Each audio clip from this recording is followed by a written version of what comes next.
시청자 여러분 안녕하십니까? 금주의 눈에 띄는 뉴스 아나운서 안지혜입니다.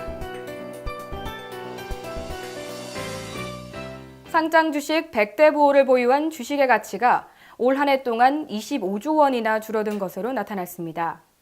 증시 폐장일인 지난 28일 종가 기준으로 상장 주식 부자 상위 100명이 보유한 지분의 평가액은 모두 92조 2,430억 원으로 작년 말에 117조 5,041억 원보다 25조 2,611억 원, 21.5%나 감소했습니다. 100명 가운데 77명은 줄었고 23명만 증가한 것으로 나타났습니다. 이건희 삼성전자 회장 등 7명은 1조 원 넘게 줄었습니다. 이 회장의 지분 가치는 작년 말 18조 5,836억 원에서 올해 말 13조 6,289억 원으로 4조 9,547억 원, 26.7%나 감소한 것으로 분석됐습니다. 이재용 삼성전자 부회장의 주식 가치도 7조 7,458억 원에서 6조 6천억 원으로 1조 1,459억 원, 14.8% 줄었습니다. 서경배 아모레퍼시픽그룹 회장은 8조 2,410억 원에서 4조 5,729억 원으로 3조 6,681억 원인 44.5% 감소했습니다. 방준혁 넷마블 이사회 의장은 1조 5,962억 원, 서정진 셀트리온 회장은 1조 5,791억 원, 최태원 SK그룹 회장은 1조 2,883억 원, 정몽구 현대차그룹 회장은 1조 1,503억 원 등도 보유 지분 가치가 1조 원 이상 감소한 것으로 나타났습니다. 반면 LG그룹의 총수를 맡은 구광모 회장은 지난 11월 선친인 구본무 회장이 보유했던 LG 주식을 상속받으면서 주식 자산이 9,791억 원에서 1조 8,091억 원으로 크게 증가했습니다. 최재원 SK그룹 부회장도 지난 11월 형인 최태원 회장으로부터 SK 주식을 대량 증여받은 덕분에 주식 자산이 60억 원에서 4,362억 원으로 늘었습니다. 미 연방정부의 셧다운으로 인해 트럼프 대통령은 성탄절과 새해맞이 계획을 취소한 채 백악관에 머물며 의회와 대치하고 있습니다. 미국 의회는 지난 중간선거 의석을 반영하며 1월 3일 개원한 후 연방정부 예산에 대해서 협상할 것으로 전망됩니다. 트럼프 대통령은 대선 공약이었던 멕시코 국경 장벽 설치를 강행하기 위해 50억 달러의 예산을 요구했으나 민주당은 반대 입장을 고수하고 있습니다. 다만 연방정부 셧다운 지속은 양측에 모두 부담이므로 어떤 방법이든 해결은 이루어질 것으로 보입니다. 연방정부 셧다운과는 달리 미중 무역 협상을 위한 사전 준비는 착실히 진행되어 온 것으로 보이나 미중 양국의 시장은 긍정적으로 평가하지 않았습니다. 이런 가운데 미국과 중국 정상은 다시 한번 시장에 메시지를 주기 위해 나섰습니다. 트럼프 대통령은 시진핑 주석과 장시간 전화통화를 통해 미중 무역 현안에 대해 협의했다며 미중 무역 협상에서 큰 진전이 있을 것이라고 밝혔습니다. 또한 트럼프는 무역 협상은 분쟁이 되는 모든 주제와 영역과 관점에서 매우 포괄적으로 이루어질 것이라고 덧붙였습니다. 시 주석도 미중 무역 협상이 안정적인 진전을 이루기 바라며 또한 미북 협상을 진지하고 긍정적인 성과를 희망한다고 전했습니다. 최근까지 중국은 무역 관세 인하, 미국산 콩과 원유 수입을 재개하면서 발빠른 행보를 보이고 있으나 미국의 화웨이 CFO 체포와 중국 5G 장비 수입 중단 추진 등으로 시장은 긍정적인 협상 결과를 예단하지 못하고 있습니다. 퍼듀 대학의 경제학자는 농산물 부문에서만 미중 양국은 연간 29억 달러의 손실을 보고 있고 미국 소비기술협회는 기술 산업이 입는 손실이 매월 10억 달러씩 추가되고 있다고 분석했습니다. 중국 세관당국은 12월 28일 미국산 쌀 수입을 허용한다고 밝혔는데 이 또한 미중 무역 협상 사전 조치로 파악됩니다. 주식을 오래 보유하는 장기 투자자는 손해를 볼 수 있다는 속설이 또 입증됐습니다. 한국거래소에 따르면 코스피 상장 종목 879개의 주가 추이를 분석한 결과 올해 말 주가가 작년 말보다 오른 종목은 28.7%인 252개에 불과한 것으로 나타났습니다. 분석은 작년 말과 올해 말 주가를 비교할 수 있는 종목으로 올해 들어 증시에 신규 상장됐거나 상장 폐지된 종목 등은 제외됐습니다. 이에 비해 71.2%에 이르는 626개 종목의 주가는 하락했습니다. 주가가 떨어진 종목이 오른 종목의 2.5배에 달하는 것인데요. 주식을 오래 보유하는 투자자는 손해를 볼 수 있었던 셈입니다. 코스닥 시장도 다르지 않았습니다. 분석 대상 1231개 종목 중에서 72.1%인 887개는 주가가 하락했고 27.5%인 339개 종목의 가격만 상승했습니다. 5개 종목은 제자리 걸음이었습니다. 코스닥 시장 역시 가격이 떨어진 종목이 오른 종목의 2.6배나 되었습니다. 이처럼 가격이 오르면 종목보다 떨어지는 종목이 훨씬 많으면 결국 단타 매매 또는 초단타 매매를 해야 차익을 얻을 확률이 높을 수밖에 없는 노릇입니다. 초단타 매매, 이른바 데이 트레이딩이 성행하면 건전한 투자 분위기가 형성되지 않고 주식시장이 투기 시장으로 변할 우려가 있습니다. 그런데도 일부 증권회사의 경우 초단타 매매를 부추기기도 하는 것으로 알려졌습니다. 초단타 매매로 거래량이 늘어나야 약정 실적을 올릴 수 있기 때문인데요. 증권회사들의 과당 약정 경쟁이 초단타 매매를 늘어나도록 만들고 있는 것입니다. 초단타 매매가 늘어나면 해당 종목에 대한 각종 정보와 루머도 무성해질 수 있습니다. 루머를 퍼뜨려야 주식을 빨리 처분할 수 있기 때문인데요. 그럴 경우 기업 자금 조달 시장이라는 증권 시장의 순기능이 약화될 수도 있다는 지적이 나오고 있습니다.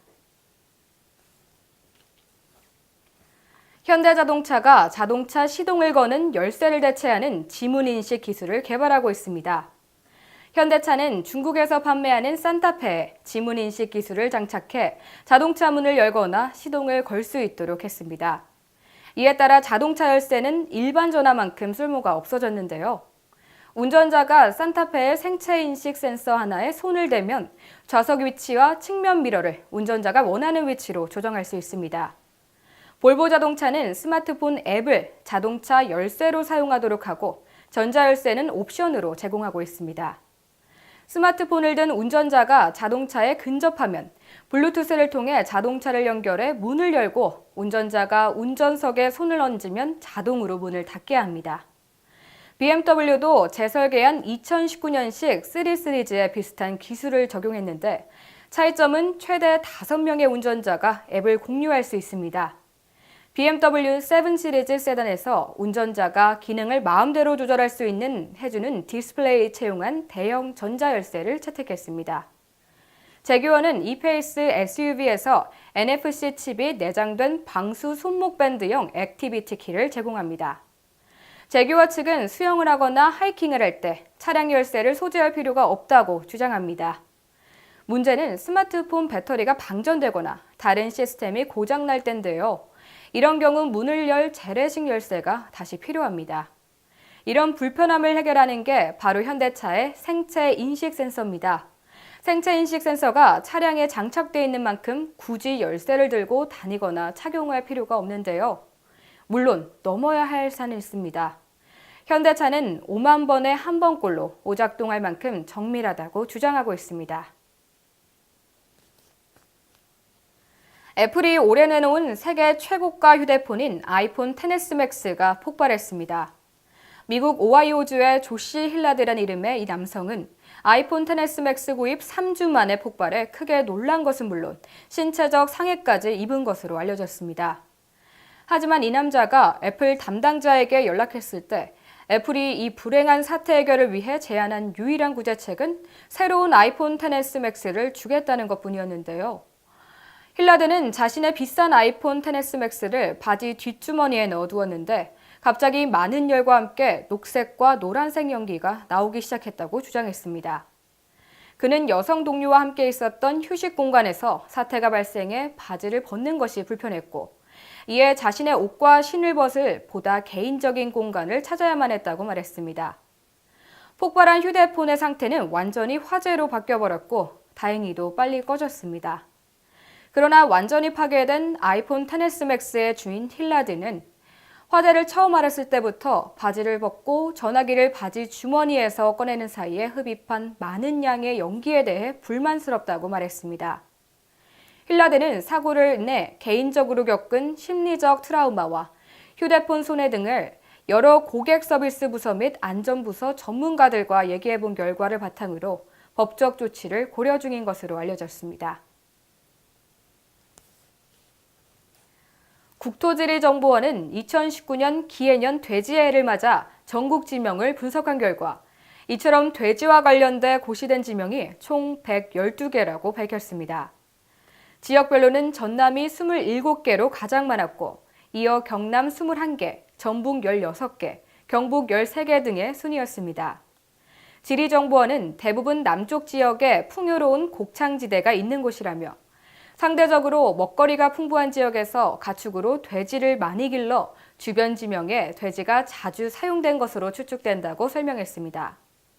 경남 창원시에 위치한 도섬은 옛 가락국 왕의 미녀가 자신을 탐하는 왕을 피해 도망다니다 황금돼지로 변해 이 섬으로 사라진 후 돼지가 누운 모습에 섬이 됐다고 해서 붙여진 이름입니다. 돛과 돛은 돼지의 옛말입니다. 이 섬에서 염원을 빌면 이뤄진다는 이야기와 섬에 있는 황금돼지상도 이러한 전설과 관련이 있습니다. 경기 이천시의 경우 병든 홀어머니를 모시던 효자가 절벽에서 약초를 뜯던 중 산돼지 울음소리가 들려 그 소리를 듣고 효자가 추락사고를 면했다는 전설 때문에 저명산이라고 칭했다는 얘기가 전해집니다. 돼지는 예로부터 제천의식의 제물로 사용됐고 신통력이 있는 영물이나 길조를 나타내는 동물로 인식됐습니다. 12지 가운데 12번째 동물인 돼지는 시간으로는 해시, 방향은 북서북, 달로는 음력 10월을 상징합니다. 이 시각과 방향에서 오는 사기를 막아주는 동물로 여겨지기도 하는데요. 한꺼번에 많은 새끼를 낳는 습성 때문에 다산과 풍요로움을 상징하며 예로부터 제사 등의 제물로 사용되는 일이 많았습니다. 전북 김제시의 사직, 경북 울진군의 돛진, 충남 당진시의 이배산 등은 하늘에 제사를 지내며 돼지를 제물로 바친 곳으로 전해집니다. 그러나 돼지가 복을 상징하는 것만은 아닙니다. 길들여지지 않은 야성으로 농작물에 피해를 주는 멧돼지는 두려움과 근심의 대상이기도 했습니다. 경북 의성군 도직골, 경북 문경시 문레매니, 강원 삼척시 돛박골 등은 돼지가 많이 나타나 농작물에 피해를 줘 유래된 지명입니다. 마을의 형상이 돼지머리, 돼지코 등을 닮았다고 해 유래된 지명도 있습니다. 충남 보령시 도투머리, 충남 태안군 둔두리는 마을 모습이 돼지머리처럼 보인다는 이유로 이처럼 이름이 정해졌습니다. 2018년 마지막 주가 성큼 다가왔습니다. 경제지표 하락, 최저임금 부작용, 미중 무역전쟁 등 다사다난했던 2018년이었는데요. 힘들고 안 좋았던 기억은 저물어가는 2018년에 묻어버리고 다가오는 2019년에는 좋은 일들 가득하시길 바랍니다. 지금까지 금주의 눈에 띄는 뉴스였습니다.